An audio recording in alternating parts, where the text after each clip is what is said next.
Assalamu alaikum dear viewers. Today in Alumar Science Academy we shall discuss about ions in lecture number 3 chapter number 1. Dear students, ions mean ventral. ions को आवारागर्द के तौर पर भी उर्फ इसका जो उल्टा नाम हम रख लेते हैं ना अक्सर, वो इसे वेंट्रल भी पुकारते हैं अक्सर। वेंट्रल का मतलब होता है आवारागर्द। तो इंशाअल्लाह अज़ीज़ इस लेक्चर में हम इन आयंस के बारे में इन डिटेल, इसकी टाइप्स के बारे में ऑल अबाउट आयंस इंशाअल्लाह डिस्कस करेंगे, जिसमें मैं आपको बोर्ड में आने वाले इम्पोर्टेंट शॉर्ट क्वेश्चंस के बारे में भी बताऊंगा और उनके आंसर्स भी इंशाअल्लाह हम इस लेक्चर में डिस्कस करने वाले हैं। तो आइए हम सबसे पहले देखते हैं कि आयंस होते क्या हैं। आयंस डियर स्टूडेंट्स, जैसे मैंने वेंट्रल आवारागर्द का लफ्ज़ यूज़ किया है, NaCl का पानी में जो सोल्यूशन होता है वो मतलब कि पानी में जब सोल्यूशन बनाते हैं तो केटाइंस और एनाइंस प्रोड्यूस होते हैं, यानी कि NaCl अपने रिस्पेक्टिव आयंस में ब्रेकअप हो जाता है। उससे हमें सोडियम का केटाइन और क्लोराइड यानी क्लोरीन का एनाइन जो हमें मिलता है, यानी कि ये उस सोल्यूशन में पानी के में घूम फिर रहे होते हैं, रैंडमली मूव कर रहे होते हैं, आवारा गर्दों की तरह ये मूव कर रहे होते हैं। तो इससे आपको जो है थोड़ा बहुत कंसेप्ट समझ में आ गया होगा। अब डियर स्टूडेंट्स, हम इसको डिफाइन करने जाते हैं, what are ions in reality. So दो स्पीशीज, ऐसी species which carry either positive, ऐसी स्पीशीज जिन पर आइदर पॉजिटिव और नेगेटिव चार्ज, ऐसी स्पीशीज जिन पे पॉजिटिव या आइदर का मतलब होता है या नेगेटिव चार्ज हो, हम उन्हें बोलते हैं जी आयंस। आयंस पॉजिटिव और नेगेटिव दो तरह के होते हैं, ये हमें पता होना चाहिए, जिसमें मैं एग्जाम्पलीफाई करता हूँ, आपके साथ एग्जाम्पल डिस्कस करता हूँ।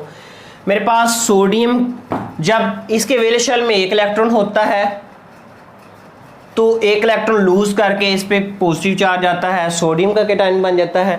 मैग्नीशियम है, मैग्नीशियम के वैलेंस शेल में दो इलेक्ट्रॉन्स होते हैं, तो दो इलेक्ट्रॉन लूज करके इस पे मैग्नीशियम पॉजिटिव 2 बन जाता है, यानी कि लॉस ऑफ इलेक्ट्रॉन हो जाता है। ऐसे डियर स्टूडेंट्स, क्लोरीन के वैलेंस शेल में 7 इलेक्ट्रॉन्स होते हैं, तो एक इलेक्ट्रॉन और ऑक्टेट रूल मुकम्मल करने के लिए ये एक इलेक्ट्रॉन गेन करता है, जिसकी वजह से इस पे नेगेटिव चार्ज आ जाता है, क्लोराइड आयन बन जाता है। ऐसे ही ऑक्सीजन है, ऑक्सीजन के वैलेंस शेल में हमारे पास 6 इलेक्ट्रॉन्स होते हैं। सो ऑक्सीजन भी अपने आप को स्टेबल करने के लिए 2 इलेक्ट्रॉन्स गेन करता है। जब 2 इलेक्ट्रॉन्स गेन करेगा तो इस पे नेगेटिव 2 चार्ज आ जाएगा। इस तरह मैनी मोर जो है इसकी एग्जांपल्स हैं आयंस की, जो कि डिस्कस की जा सकती हैं। Dear students, types of ions, types इसकी क्या है, दो तरह की मैं आपको पहले बता चुका हूं। पॉजिटिव आयन, जिनको हम केटाइन भी बोलते हैं, केटाइन के नाम से अक्सर पुकारते हैं। नेगेटिव आयन, जिन्हें हम एनाइन के तौर पर भी अक्सर पुकारते हैं। अब लॉजिकल क्वेश्चन ये है, आप पूछ सकते हैं कि sir why we called positive ions as cations, and the number 2 question is that why we called negative ions as anion। तो बच्चों ये मैं आपको इंशाल्लाह विद रीजनिंग समझाऊंगा। ये देख, मेरे पास इलेक्ट्रोलाइटिक सेल है जिसमें एक एनोड है और दूसरी साइड पे कैथोड अटैच है। एनोड जो है पॉजिटिव, बैटरी के पॉजिटिव टर्मिनल से अटैच है, और कैथोड जो है बैटरी के नेगेटिव टर्मिनल के साथ अटैच है। मेरे पास 2 टाइप्स ऑफ आयंस हैं। एक है पॉजिटिव आयंस यानी केटाइंस हैं, जिन पे ए पॉजिटिव चार्ज है, और दूसरों पे नेगेटिव चार्ज है, जिसे हम एनाइन यानी बी वाले जो है वो नेगेटिव चार्ज है। अब देखिए dear students, this is anode, this is cathode. You know very well that positive charges means a positive, ये किसकी तरफ जाएंगे आप ही फैसला कर दीजिएगा, आप ही मुझे बता दीजिएगा कि बच्चों पॉजिटिव जिस पे चार्ज है ए, पॉजिटिव चार्ज वाली स्पीशी, ये नेगेटिव यानी कैथोड की तरफ जाएगी। तो कैथोड का कैथ यानी कि कैथोड है ना, कैथोड के पहले 3 हर्फ ले लें, कैट आइन, इसलिए इसे बोलते हैं कैटाइन। अब आइए नेगेटिव आइन को हम एनाइन क्यों बोलते हैं? एनाइन इसलिए बोलते हैं डियर स्टूडेंट्स, ये नेगेटिव चार्ज कैरी करने वाली जो स्पीशीज है, ये देखिए इस पे नेगेटिव चार्ज है, तो आपको मैंने पहले भी बताया कि नेगेटिव पॉजिटिव को खींचता है और पॉजिटिव नेगेटिव के लिए अट्रैक्शन रखता है। तो ये नेगेटिव जो है ये किसकी तरफ जाएगा? ये इसकी तरफ जाएगा, यानी कि एनोड की तरफ, क्योंकि इस पे नेगेटिव चार्ज है। तो ऐसा इलेक्ट्रोड जिस पे पॉजिटिव चार्ज है ये तो उसकी तरफ ही अट्रैक्ट होगा। तो जब ये negative charge carry species anode की तरफ आई तो इसलिए एन, एनोड का एन ले लिया और उसके साथ आयन लगा दिया, एनाइन। इसलिए नेगेटिव चार्ज कैरी करने वाली स्पीशी को हम एनाइन के तौर पर याद रखते हैं। ये आपसे कोई भी टीचर पूछ ले या कोई भी स्टूडेंट्स पूछ ले या आपका कोई फेलो पूछ ले तो आप उसको क्लियरली डिफाइन कर सकते हैं, बता सकते हैं। नेक्स्ट इंपॉर्टेंट शॉर्ट क्वेश्चन जो बोर्ड पेपर्स में आते हैं, अक्सर आपसे यही क्वेश्चन आइन में से आते हैं, वो कौन से हैं?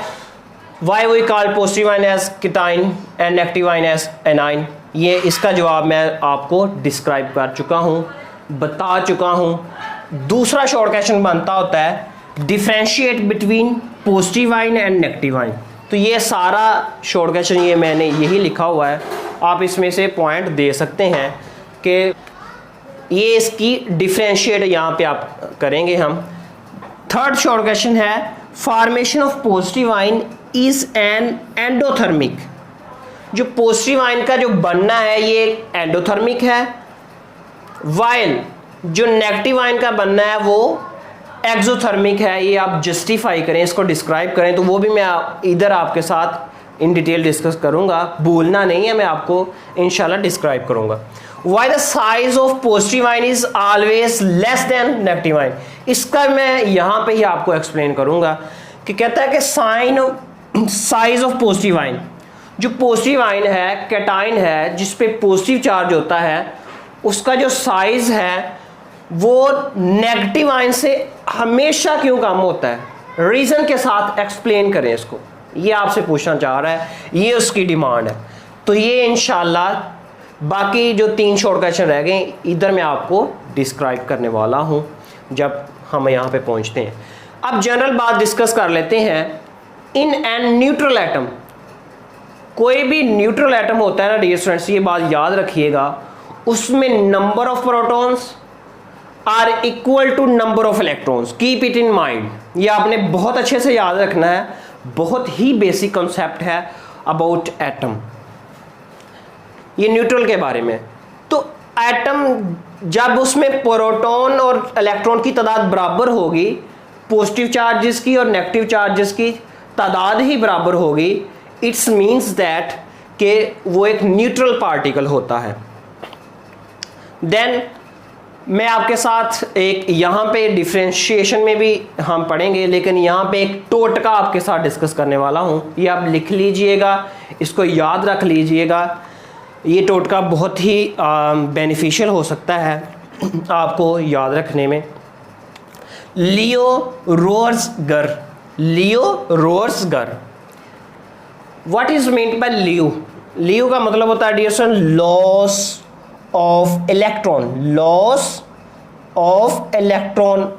क्या होता है? ऑक्सीडेशन। हमें पता है किसी भी एटम का, किसी भी स्पीशीज से जब इलेक्ट्रॉन लॉस होता है, लूज करता है, तो ऑक्सीडेशन का अमल हो रहा होता है, ये आपने याद रखना है। फिर रोर्सगर, G means gain of, E mean electrons, वो होता है reduction, are means reduction.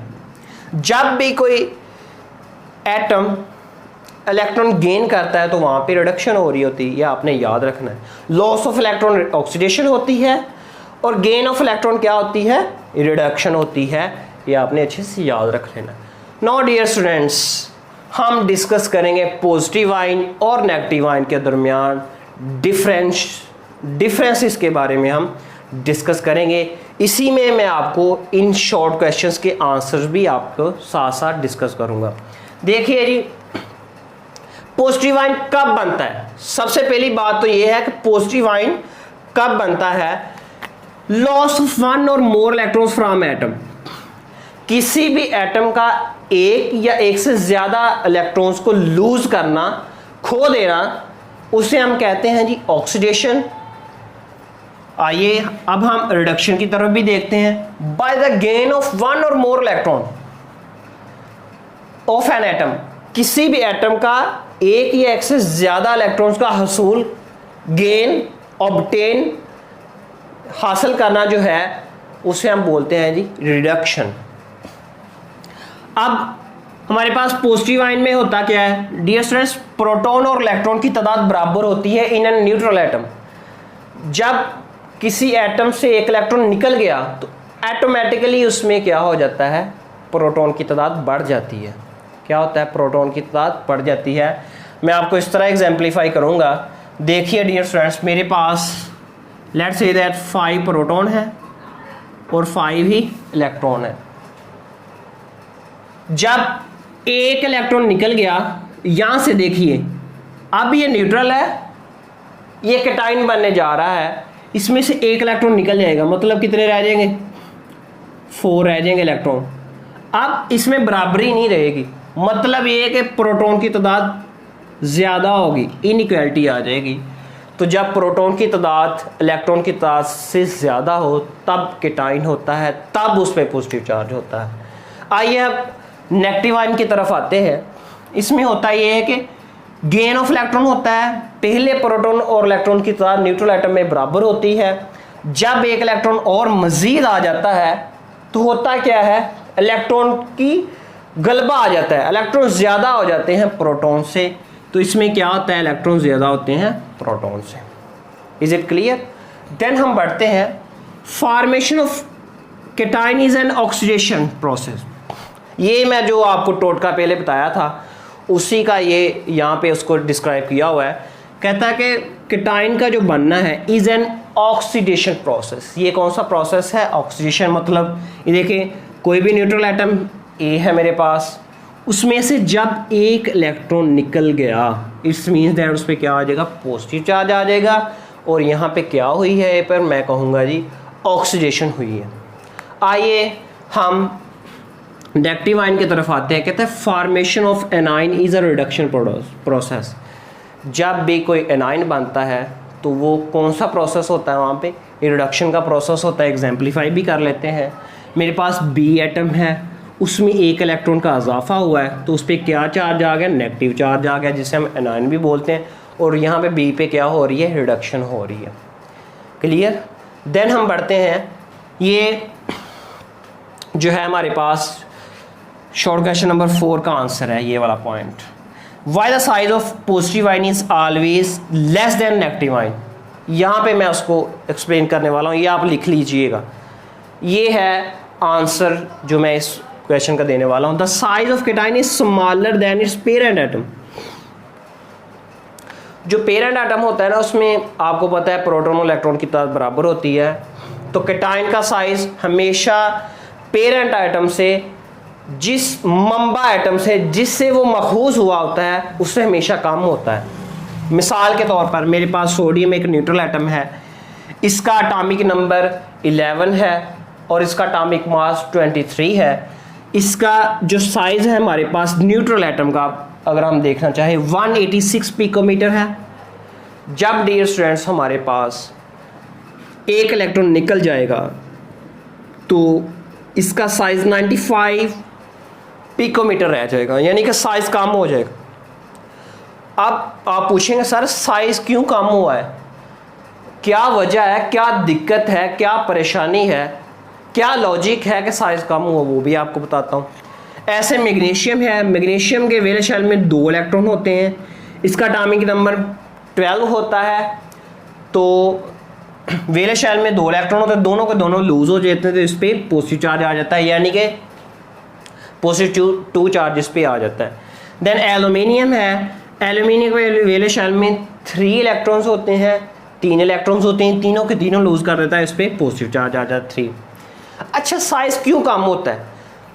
Number 1 तो रीज़न ये हो सकती है, ऑलवेज ये रीज़न या कंडीशन नहीं हो सकती, लेकिन अमूमन ये हो सकती है कि लॉस ऑफ शेल हो सकता है। जैसे सोडियम में है, सोडियम में पहले शेल में 2 इलेक्ट्रॉन, दूसरे में 8 और तीसरे में 1 था। जब 1 इलेक्ट्रॉन निकल गया तो तीसरा शेल ही खत्म हो गया, 2 शेल रह गए बस। तो आपको पता है कि लॉस ऑफ शेल यानी कि न्यूक्लियस की वेलेंस शेल पे दूसरे शेल पे अट्रैक्शन और ज़्यादा हो जाएगी। जब न्यूक्लियस की वेलेंस शेल दूसरे शेल पे अट्रैक्शन और ज़्यादा हो जाएगी तो साइज़ कम हो जाएगा। तो इस तरह हमारे पास ये भी एक बिगेस्ट रीज़न है कि लॉस ऑफ शेल भी हो सकता है। देन है imbalance of between proton and electron. आपको पता है जब इलेक्ट्रॉन लूज हो गए तो ऑटोमेटिकली प्रोटॉन की तादाद ज़्यादा होगी। जब प्रोटॉन न्यूक्लियस में ज़्यादा होंगे तो कम इलेक्ट्रॉन यानी कि उतने तो नहीं लेना इलेक्ट्रॉन जितने न्यूक्लियस में प्रोटॉन है, उतने इलेक्ट्रॉन अब नहीं रह गए शेल्स में। तो ज़्यादा प्रोटॉन कम इलेक्ट्रॉन को जब खींचेंगे तो ज़्यादा खींचेंगे, ज़्यादा क्लोजली एक दूसरे को अपनी तरफ इलेक्ट्रॉन्स को खींचेंगे। जब ज़्यादा खींचेंगे ज़्यादा जो है अट्रैक्शन होगी, ज़्यादा न्यूक्लियस और शेल्स या वेलेंस शेल्स के इलेक्ट्रॉन के दरमियान अट्रैक्शन होगी तो साइज़ क्लोज हो जाएगा, साइज़ कम हो जाएगा। ये भी एक रीज़न है कि why the size of cation is always less than that of anion. दूसरी तरफ देखिए एनाइन का साइज़ क्यों ज़्यादा हो जाता है। एनाइन का साइज़ पेरेंट एटम से जिससे वो एनाइन बना होता है उससे क्यों ज़्यादा हो जाता है, तो वो भी हम पढ़ते हैं। The size of anion is greater than it's parent atom. जो एनाइन का साइज होता है वो अपने मम्बा एटम से, अपने पेरेंट एटम से, अपने बाबा एटम से ज़्यादा होता है। क्यों ज़्यादा होता है वो आप मिसाल देखते हैं। एक क्लोरीन है, क्लोरीन के वेलेंस शेल में मैंने आपको पहले ही बताया 7 इलेक्ट्रॉन्स होते हैं और वैसे इसका एटॉमिक नंबर जो होता है ना वो 17 है। पहले में 2, दूसरे में 8, 10 हो गए और तीसरे शेल में 7 इलेक्ट्रॉन। अब इसने अपना ऑक्टेट रूल मुकम्मल करने के लिए 1 इलेक्ट्रॉन गेन करना है, 1 इलेक्ट्रॉन हासिल करना है। जब 1 इलेक्ट्रॉन हासिल करेगा तो इस पर नेगेटिव चार्ज आ जाएगा, तो इट्स मीन्स अब हम इसे क्लोराइड आयन बोलेंगे। ये क्लोरीन का एनाइन बन गया। अब देखिए न्यूट्रल एटम का साइज कितना है, 99 पिकोमीटर। और जब इसमें 1 इलेक्ट्रॉन का इजाफा हो गया, ये एमसीक्यूज भी आ सकता है आपको बोर्ड में, तो 181 इसका यानी कि ऑलमोस्ट डबल साइज हो चुका है। क्यों हुआ है, किस वजह से हुआ है, वो भी हम देखते हैं। अब ऑक्सीजन की एक और मिसाल ले लें। ऑक्सीजन के वेलेंस शेल में होते हैं 6 इलेक्ट्रॉन्स। ऑक्सीजन अपना ऑक्टेट रूल मुकम्मल करने के लिए 2 इलेक्ट्रॉन गेन करेगा, तो इस पर -2 चार्ज आ गया। इम्बैलेंस बिटवीन प्रोटॉन इलेक्ट्रॉन, ठीक है कि प्रोटॉन की तादाद कम होती है, इलेक्ट्रॉन की तादाद ज़्यादा होती है। कम प्रोटॉन ज़्यादा इलेक्ट्रॉन को जब खींचेंगे तो उतनी फोर्स से नहीं खींचेंगे जितना वो बराबरी में थे, यानी कि जितने प्रोटॉन थे पहले उतने ही इलेक्ट्रॉन थे। अट्रैक्शन ज़्यादा थी न्यूक्लियस और वेलेंस शेल के इलेक्ट्रॉन्स के दरमियान। जब इलेक्ट्रॉन वेलेंस शेल में एक और आ गया, ज़्यादा इलेक्ट्रॉन हो गए, अब क्या होगा, न्यूक्लियस की वेलेंस शेल पे अट्रैक्शन कम हो जाएगी। इम्बैलेंस आ गया प्रोटॉन टू इलेक्ट्रॉन रेशो के दरमियान कि इलेक्ट्रॉन बढ़ गए हैं, प्रोटॉन उसकी निस्बत कम हो गए हैं, तो कम अट्रैक्शन की वजह से साइज जो है बढ़ जाएगा एटम का, इस वजह से भी है। देन इलेक्ट्रोस्टैटिक रिपल्शन, आपको पता है जब मज़ीद जो है इलेक्ट्रॉन बढ़ जाएंगे तो इलेक्ट्रॉन्स के दरमियान जो है वो दफ़ा की फोर्स होती है, जिसकी वजह से भी जो है साइज़ ग्रेटर ही रहता है, साइज़ क्लोजनेस जो है पेरेंट एटम से ज़्यादा होता है। हमारे पास जो है नेक्स्ट इस सवाल का जवाब है कि formation of positive ion is an endothermic process, कि पॉजिटिव आयन का जो बनना है वो एंडोथर्मिक है, जबकि नेगेटिव आयन का बनना वो एक्सोथर्मिक है। इसको जस्टिफाई करें तो इसका जवाब ये है, ये मैं आपको देने जा रहा हूँ। Formation of cation is an endothermic. Dear students, किसी भी वेलेंस शेल से जब इलेक्ट्रॉन निकाला जाता है ना, हमें एनर्जी देना पड़ती है। जब हम उसके वेलेंस शेल को नॉक करेंगे, उस पर फोर्स लगाएंगे, उसको एनर्जी प्रोवाइड करेंगे। जब भी एनर्जी किसी सिस्टम को प्रोवाइड की जाती है तो पॉजिटिव में होती है, और जब भी हीट या एनर्जी किसी सिस्टम से निकलती है तो उसको नेगेटिव में लिया जाता है। ये याद रखिएगा। मिसाल के तौर पर सोडियम है, इसमें से 1 इलेक्ट्रॉन निकला तो इसकी एनर्जी कितनी है, इंथैल्पी चेंज कितनी है, पॉजिटिव 496 किलो जूल पर मोल। यानी कि ये एक एंडोथर्मिक प्रोसेस है, हमें हीट एनर्जी देना पड़ी है इसमें से इलेक्ट्रॉन निकालने के लिए। लेकिन जबकि formation of uninegative ion is an exothermic, ये आप इंपॉर्टेंट बात है, यूनिनेगेटिव और डाइनेगेटिव के दरमियान आपने डिफ्रेंशिएशन रखना है। दोनों के लिए डिफरेंट कंडीशंस हैं, डिफरेंट क्राइटेरिया है। कहता है formation of uninegative ion is an exothermic process. कहता है यूनिनेगेटिव आयन का जब किसी एटम पर -1 चार्ज आ जाता है तो उस यानी कि वो कैसे आता है, वो एक्सोथर्मिक प्रोसेस होता है। While formation of dinegative ion is an endothermic. एक दफ़ा जब एक नेगेटिव चार्ज आ गया और मज़ीद एक और इलेक्ट्रॉन गेन करना है तो दूसरा इलेक्ट्रॉन अंदर दाखिल करने के लिए या उसको गेन करने के लिए एंडोथर्मिक प्रोसेस होगा। रीजंस क्या है वो मैं आपको बताता हूँ। डियर स्टूडेंट्स देखिए, ऑक्सीजन में तो 2 इलेक्ट्रॉन्स की कमी है। पहला इलेक्ट्रॉन जब हम दाखिल करेंगे तो एक्सोथर्मिक प्रोसेस है, हीट जो है वो खारिज होगी। अब दूसरा इलेक्ट्रॉन एक और गेन करना है अपने ऑक्टेट रूल को मुकम्मल करने के लिए, तो आपको पता है क्या होगा, नेगेटिव नेगेटिव को हमेशा रिपेल करता है। अब इस पे ये तो एनाइन बन गया, इस पे अब नेगेटिव चार्ज है, तो जब नेगेटिव चार्ज है तो इसका मतलब ये एक दूसरे को रिपेल करेंगे। अब इधर अट्रैक्शन तो नहीं होगी ना। पहले इस न्यूट्रल ऑक्सीजन का जो न्यूक्लियस था वो इसके लिए अट्रैक्शन का बायस बन रहा था। अब हुआ ये कि जब इसमें नेगेटिव चार्ज आ गया तो नेगेटिव नेगेटिव को हमेशा रिपेल करता है, दफ़ा करेगा, तो वो तो गेन करना ही नहीं चाह रहा, वो अपना ताल्लुक बनाना ही नहीं चाह रहा मज़ीद आने वाले इलेक्ट्रॉन से। लेकिन हम क्या चाह रहे हैं, हम चाह रहे हैं कि यार भाई ऑक्सीजन -1 यूनिनेगेटिव ऑक्सीजन भाई हमारा एक इलेक्ट्रॉन एक्सेप्ट कर लो। वो कहता है मैं प्यार से नहीं मानूंगा, मुझे कुछ एनर्जी दो, मुझे कुछ पैसा दो, मुझे कुछ नोट दिखाओ। तो क्या करेंगे हम, जब उस पर एक और इलेक्ट्रॉन ऐड होना है तो उस पर -2 चार्ज आ जाना है और हमें एनर्जी देना पड़ेगी। इंथैल्पी चेंज क्या होगा, पॉजिटिव 786 किलो जूल पर मोल होगा। यानी कि इसके लिए ये एक एंडोथर्मिक प्रोसेस होगा, ये एक्सोथर्मिक प्रोसेस। डाइनेगेटिव आयन का बनना हमेशा एंडोथर्मिक होगा, एक्सोथर्मिक नहीं होगा। यूनिनेगेटिव आयन का बनना ही एक्सोथर्मिक होता है। देन हमारे पास जो पॉजिटिव आयन अक्सर मेटल्स होती हैं और मेटल्स की एक इम्पोर्टेंट निशानियां भी हैं, कुछ बशारतें भी हैं मेटल्स के बारे में कि मेटल्स की लो आयोनाइजेशन एनर्जी होती है, यानी कि आसानी से वेले शेल में से इलेक्ट्रॉन खारिज कर देती हैं। नंबर 2 लूज ऑफ इलेक्ट्रॉन, सारी बात है, लॉस ऑफ इलेक्ट्रॉन्स ये करती हैं, इसमें जो है इलेक्ट्रॉन लूजली पैक्ड होते हैं। फिर है जी केटाइंस, ये केटाइन बनाती है, ये इनके इम्पोर्टेंट इनकी खसूसियात हैं।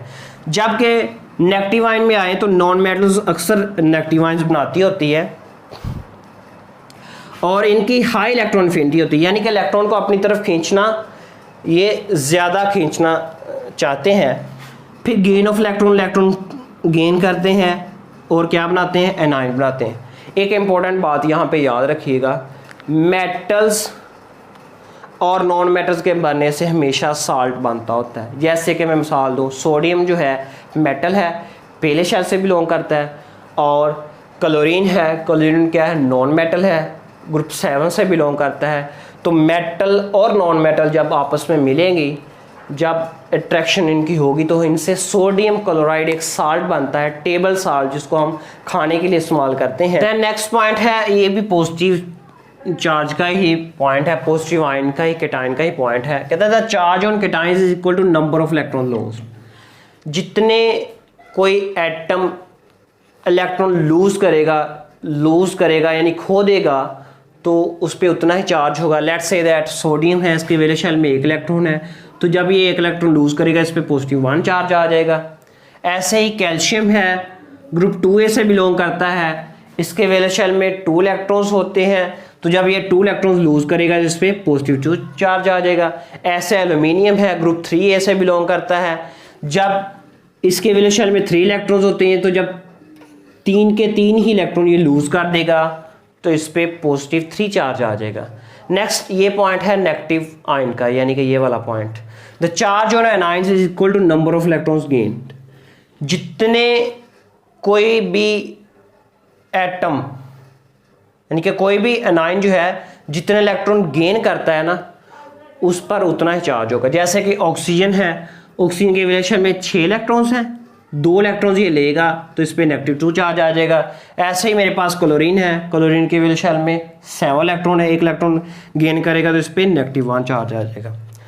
देन है हमारे पास एक subheading polyatomic ions, जिसे ग्रुप ऑफ एटम्स, जब डियरेक्शन group of atoms electron lose करते हैं या गेन करते हैं तो उनको हम यानी कि कैटायनिक मॉलिक्यूलर आयन और एनायनिक मॉलिक्यूलर आयन में जो है हम डिफ्रेंशिएट कर देते हैं। जब कोई मॉलिक्यूल एक या एक से ज़्यादा इलेक्ट्रॉन लूज करे तो उस पर पॉजिटिव चार्ज आ जाता है, उसे हम बोलते हैं जी कैटायनिक मॉलिक्यूलर आयन।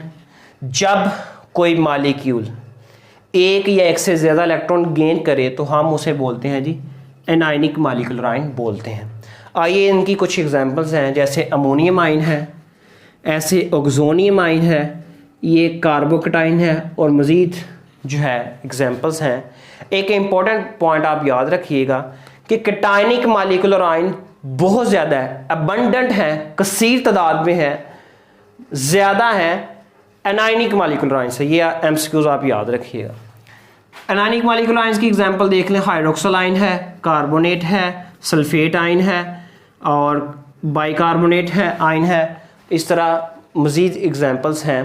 तो आज की हमारी जो कोटेशन है वो ये है कि मुश्किलात में घबराना नहीं चाहिए, सितारे हमेशा अंधेरे में ही चमकते हैं। ये अरस्तू का जो कॉल है, ज़ाहिर बात है success is a bed of thorns but it is not a bed of roses, यानी कि जो कामयाबी है वो फूलों का बिस्तर नहीं है, फूलों की सेज नहीं है, ये कांटों का बिस्तर है, कांटों की सेज है। वो कहते हैं ना, थकें जो पाँव तो चल सर के बल, न ठहर आतिश, गुल मुराद है मंजिल तो खार राह में है।